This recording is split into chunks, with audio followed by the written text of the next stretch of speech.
Now I'd like to invite Senior Constable Chris Sheaffe to update us on police matters in the Shire. So anyone hiding anything can disappear now. Thanks for the invite. Chris was my mate Peter. We're from Sutherland Police Area Command. We work in the Crime Management Unit. I'll just give you a quick rundown on how things are going. It's been almost a year since the inception of Miranda and Sutherland joining. I think it's going pretty good. Miranda and Cronulla are still 24-hour police stations. So the way it works on a daily basis, we have car crews. Everyone, all the general duties guys start at Sutherland. Then they're tasked to their areas, and the command is divided into three sectors: west, central, and east. Western sectors more Bangor, Menai, Ingadine, Heathcote, and the central sectors more Sutherland, Janali, Gymea. Then the eastern sector is obviously Cronulla. So, and there's two car crews that are tasked to Miranda, and they cover Miranda, Cronulla. Then there's two for the central sector and two for the western sector. Those car crews increase on a Friday, Saturday night and Sunday, where most of our business is conducted. So from Cronulla we have the high visibility police, in other words like a foot patrol unit.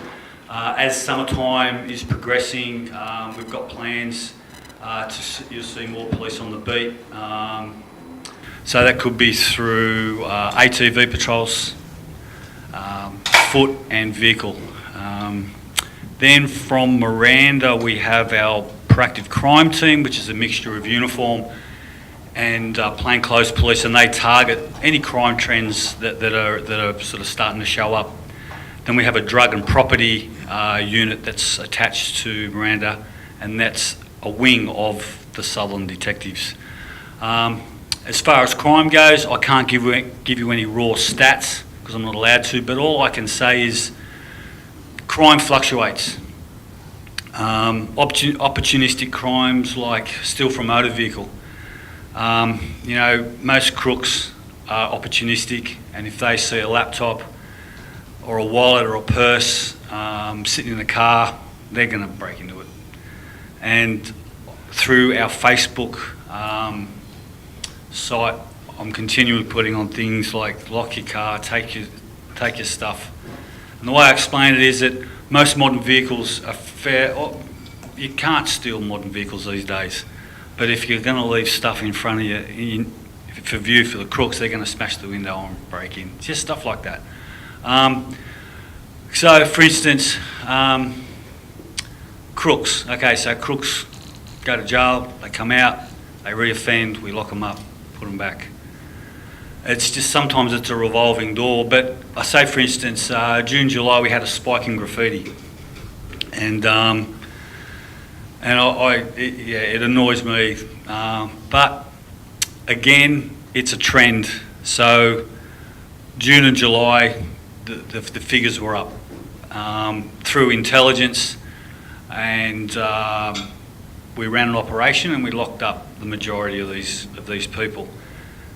There's not much. There hasn't been much graffiti reported since. Okay, so we had a spate of frauds, and we locked up a guy the other month. He had a machine where you can produce credit cards, and with the search warrant in his place, we found mail. And people get their, I don't know why people do this, but they renew their credit card and they get it sent to their home address. Big mistake. Stuff like that. So he's going away for a long time. And that type of crime has dropped. So crime and crooks fluctuate. It ebbs and flows. But my role as crime prevention officer and Peter's role, we're not only are we operational police, but we are the link between the command and the outer agencies like yourself, council, housing, corrective services, and also, for instance, if people, if the general public want to ring and call me and say, look, we've got a problem, I live near a park, is kids bonging and drinking and carrying on. Well, from there I'll go down, have a look at it, get council involved. It could be a case where it's lighting, or a tree could be covering an area where the kids are hiding and drinking. So trying to fix small things like that. And also it helps the general duties guys. They don't have to attend this incident where they could be deployed somewhere else, where someone's calling for help or someone's hurt. So in my view, I think we're going all right. And look, I've worked in harder areas, so has Peter, and as far as crime goes, we're not the crime capital. Honestly, we live in a pretty good area. It's you know, don't get me wrong, we still have our problems, but generally speaking, we live in a fairly good area. So, any questions anyone wants to ask? Or How's the drug issues going? look, drugs are everywhere.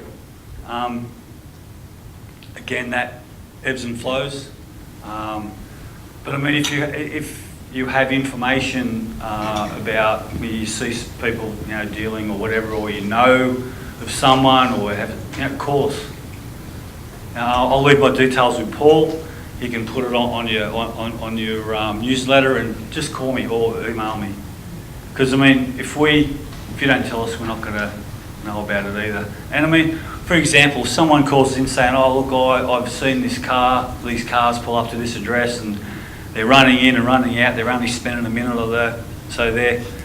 And that's great that we get that information, but for us to solve that problem, it doesn't happen overnight. Like we can't apply for a search warrant without certain information. We have to sit off, watch them through intelligence, find out who the crooks are.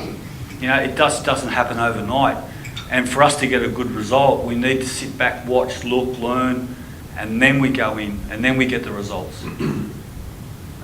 Yes, sir. If someone gets busted for vandalism for spray paint, Mm-hmm. does their photo and name end up at every budding stall so that they don't sell the spray paint again? Can't do that. So the way it works, the majority of the graffiti offenders are juvenile.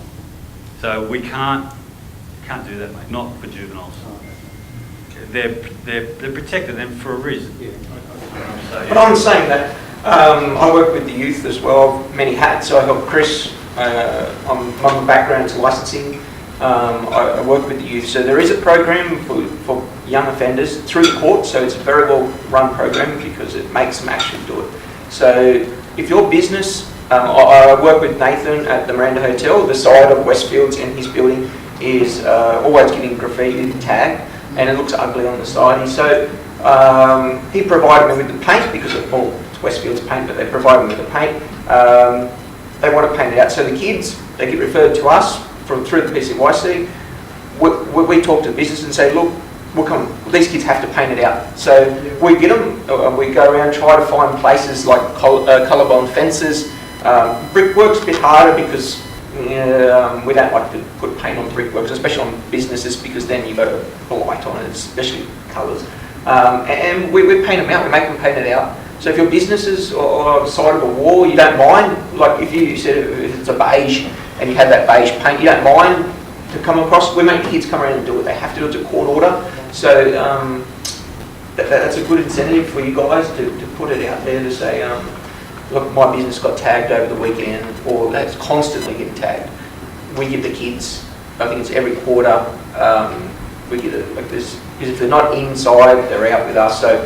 And we paint it out for you. So yes, but no, we can't put their faces up. But there are programs to paint it out for your businesses, walls, wherever you think it. Even through, we drive around through Caringbah, Miranda, Sutherland, just like walkways, and we paint them out. It's not a business as such, but if you say, look, I walk every day through the back streets of Miranda, through where the old RTA or Service New South Wales is now. It gets tagged all the time. We can't paint it out for you because no one wants to see that every day. So if you have that, yeah, they don't come on. Good. Anyone else? Yeah, Chris. So we're all professional provide professional services, so we don't necessarily have retail spaces Sure. here. But what would be your advice for us as business owners? What should we be looking at for more of to help like fraud or? Sure, yeah, without a doubt. Okay, so what I'm going to do, if you guys have got a website yet? Yeah. All right, no worries.